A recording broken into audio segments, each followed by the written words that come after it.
जब मैं रात को घर पहुंचा तो मेरी पत्नी ने खाना लगाया। मैंने उसका हाथ अपने हाथों में लिया और कहा, मुझे तुमसे कुछ कहना है। वो शांत बैठकर खाना खा रही थी। उसकी आंखों में कुछ दर्द सा साफ नजर आ रहा था। अचानक मुझे नहीं पता कैसे कहूं, मगर मुझे उसे बताना ही था। मैंने बड़ी शांति से कहा, मुझे तुमसे तलाक चाहिए। लगा जैसे उसे मेरे शब्दों से कुछ फर्क नहीं पड़ा, बल्कि उसने मुझसे पूछा, क्यों तलाक चाहिए? मैंने उसके सवाल को अवॉइड किया तो उसे गुस्सा आ गया। उसने चम्मच उठाकर फेंक दिए और जोर से चिल्लाई, तुम इंसान नहीं हो। उस रात हमने एक दूसरे से बात नहीं की। वो रो रही थी। मुझे पता था कि वो जानना चाहती थी कि आखिर ऐसा क्या हुआ जो हमारा रिश्ता टूटने की कगार पर आ गया। पर मेरे लिए उसके सवालों का जवाब दे पाना नामुमकिन था। मैं अब किसी और से प्यार करता हूं। अब मुझे उससे प्यार नहीं रहा। मैंने उसे उसके बरसों के प्यार की सजा दी थी। भरे मन से मैंने तलाक के ड्राफ्ट पेपर तैयार किए, जिसमें लिखा था कि वो हमारा घर, मेरी कार और मेरी कंपनी के 30% शेयर ले सकती है। इस तलाक के बदले में लेकिन उसने उन पेपर्स को देखा और उनके टुकड़े टुकड़े कर दिए। वो औरत जिसने मेरे साथ जीवन के 10 साल बिताए थे, वो आज मेरे लिए अनजान हो चुकी थी। मुझे इन 10 सालों का जो उसने मेरे लिए बर्बाद कर दिए अफसोस था, मगर मैं क्या करूं? जो हो चुका उसे मैं बदल तो नहीं सकता था, क्योंकि मैं किसी और से, अपनी पत्नी से भी ज्यादा प्यार करने लगा था। आखिरकार उसके सब्र का बांध टूट गया और वो फूट फूट कर मेरे सामने रोने लगी। मेरे लिए उसका रोना एक तरह से उसकी रिहाई की तरह था। तलाक की ये बात जो कई दिनों से मुझे परेशान कर रही थी, अब बिल्कुल साफ हो चुकी थी। अगले दिन मैं काफी लेट घर आया। मैंने देखा वो टेबल पर बैठकर कुछ लिख रही थी। मैंने शाम का खाना नहीं खाया था, लेकिन फिर भी मैं सीधे अपने ऊपर वाले कमरे में चला गया और सो गया, क्योंकि पूरे दिन जेन के साथ रहने और ढेर सारे कामों ने मुझे थका दिया था। वो शायद रात को उसी टेबल पर लिखते लिखते सो गई। सुबह उसने तलाक देने की शर्तें बताई। वो मुझसे कुछ भी लेना नहीं चाहती थी। उसे सिर्फ तलाक से पहले 1 महीने का समय चाहिए था। उसने रिक्वेस्ट की कि इस 1 महीने में हम दोनों वही पुराना वाला जीवन जिएं, जो संभव हो सके, क्योंकि आने वाले महीने में हमारे बेटे के एग्जाम थे, तो वो नहीं चाहती थी कि हमारे टूटे रिश्ते का प्रभाव उसकी पढ़ाई पर हो। मुझे भी ये ठीक ही लगा, मगर वो कुछ और भी चाहती थी। जैसे शादी के दिन मैं उसे उठाकर शादी के रूम तक ले गया था, उसी तरह हर रोज 1 महीने तक मैं उसे बेडरूम से उठाकर मुख्य द्वार तक ले जाऊं। मुझे लगा ये पागलपन है, मगर इन आखिरी दिनों को थोड़ा अच्छा बनाने के लिए मैंने उसकी ये शर्त मान ली। मैंने जेन को अपनी पत्नी की सभी शर्तें बताईं तो वो हंसने लगी।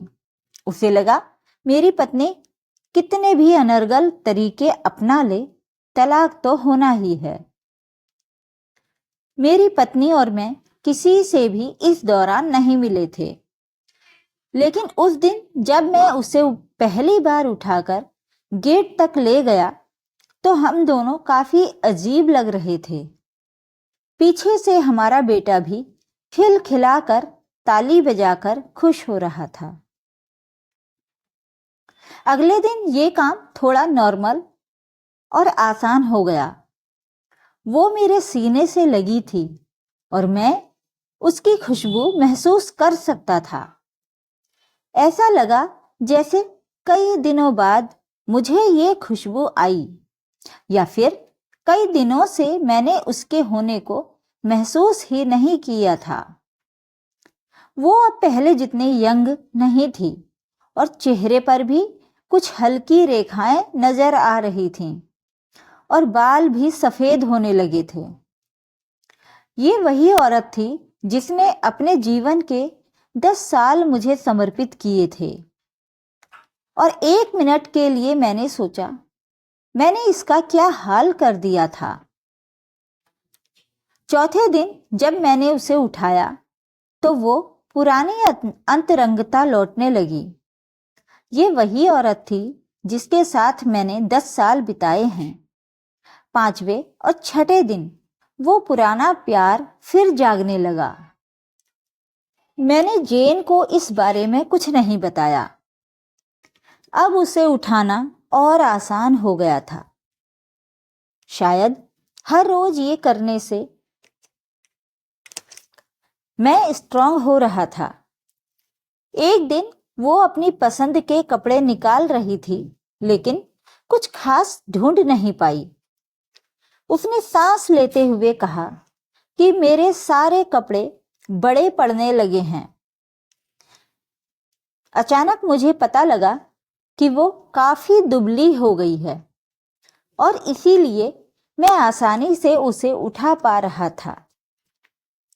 मेरे दिल को एक झटका सा लगा। उसने अपने दिल में काफी सारा दर्द छुपा रखा था। पता नहीं कैसे मैं आगे बढ़ा और उसके सर को छूकर देखा। हमारा बेटा आया और बोला, पापा ये तो मम्मा को उठाकर बाहर ले जाने का टाइम है। उसके लिए अपने पापा द्वारा मम्मा को इस तरह उठाकर ले जाते हुए देखना जीवन का अभिन्न हिस्सा बन गया था। मेरी बीवी ने हमारे बच्चे को बुलाया और जोर से गले लगा लिया। मैंने अपना चेहरा दूसरी तरफ कर लिया। मुझे लगा कहीं मैं अपना निर्णय न बदल लूं। मैंने अपनी पत्नी को रोज की तरह उठाया और बेडरूम से सिटिंग रूम होते हुए हॉल तक लाया। उसने प्यार से अपने दोनों हाथ मेरी गर्दन के आसपास रख दिए। मैंने उसे जोर से पकड़ रखा था, बिल्कुल हमारे वेडिंग डे की तरह। मगर उसका इतना कम वजन मुझे परेशान कर रहा था। महीने के आखिरी दिन जब मैंने उसे उठाया तो मेरे लिए एक कदम भी चल पाना मुश्किल हो रहा था। हमारा बेटा स्कूल जा चुका था। मैंने सोचा कि हमारे जीवन से प्यार न जाने कहाँ चला गया। फिर मैं अपनी कार से ऑफिस गया और कार से कूदकर बाहर आ गया, बिना कार को लॉक किए। मुझे डर था कि अब एक पल की भी देरी मेरा दिल बदल देगी। मैं ऊपर गया। जेन ने दरवाजा खोला और मैंने उससे कहा, सॉरी जेन, अब मैं अपनी पत्नी से तलाक नहीं लेना चाहता। उसने मुझे देखा और मेरे सर पर हाथ लगाकर कहा, तुम्हें बुखार तो नहीं है? मैंने उसका हाथ हटाया और कहा, सॉरी जेन, मुझे अब तलाक नहीं लेना है। हमारी शादीशुदा जिंदगी शायद हम दोनों के ध्यान न देने की वजह से बोरिंग हो गई थी, लेकिन इसका मतलब ये नहीं कि हम एक दूसरे से प्यार नहीं करते। अब मुझे एहसास हुआ कि जिस दिन मैं उसे शादी करके अपने घर ले गया था, उस दिन से जीवन के आखिरी दिन तक मुझे उसका साथ निभाना है। जेन अचानक होश में आई। उसने मुझे एक जोरदार चांटा जड़ दिया और मेरे मुंह पर दरवाजा बंद कर रोने लगी। मैं सीढ़ियों से नीचे आया और कार में बैठ गया। आगे एक फूल वाले की दुकान पर रुका और अपनी प्यारी पत्नी के लिए एक सुंदर सा गुलदस्ता लिया। सेल्स गर्ल ने पूछा, इस पर क्या लिखना है? मैंने मुस्कुराते हुए कहा, मैं तुम्हें जीवन के आखिरी दिन तक यूं ही उठाता रहूंगा। उस शाम जब मैं घर आया, हाथों में गुलदस्ता लिए, मेरे चेहरे पर एक मुस्कान थी। मैं ऊपर अपने कमरे में गया, लेकिन तब तक वो मुझे छोड़कर इस दुनिया से जा चुकी थी, हमेशा के लिए। वो कई महीनों से कैंसर से लड़ रही थी, लेकिन मैं जेन के साथ इतना खोया था कि कभी ध्यान ही नहीं दिया। उसे पता था कि वो जल्द ही मुझे छोड़कर जाने वाली है और वो सिर्फ मुझे और मेरे बेटे के रिश्ते को टूटने से बचाना चाहती थी। चाहे मैं उससे तलाक लेना चाहता था, लेकिन फिर भी उसने मुझे अपने बच्चे की नजरों में एक प्यारा पति और पिता बना दिया था। जीवन की छोटी छोटी बातें रिश्तों में बहुत महत्व रखती हैं। बड़ा घर, बड़ी कार, संपत्ति, बैंक बैलेंस ये खुशियों का हिस्सा जरूर बन सकते हैं, मगर अपनों के बिना इनकी कोई कीमत नहीं। इसलिए अपने प्रियजनों, अपनी पत्नी, बच्चों के लिए समय निकालें और हर वो काम करें जो आपको एक दूसरे के करीब रखे, प्यार बढ़ाए। तभी आप एक सच्ची खुशनुमा शादीशुदा जिंदगी जी सकते हैं। अगर इस कहानी को शेयर ना भी करें तो कुछ नहीं होगा, लेकिन हाँ, हो सकता है कि आपका एक शेयर किसी के टूटते घर और जीवन को बचा ले। जीवन में हारने वाले कई बार नहीं जानते कि सिर्फ एक कदम उन्हें जीवन की ओर ले जा सकता है।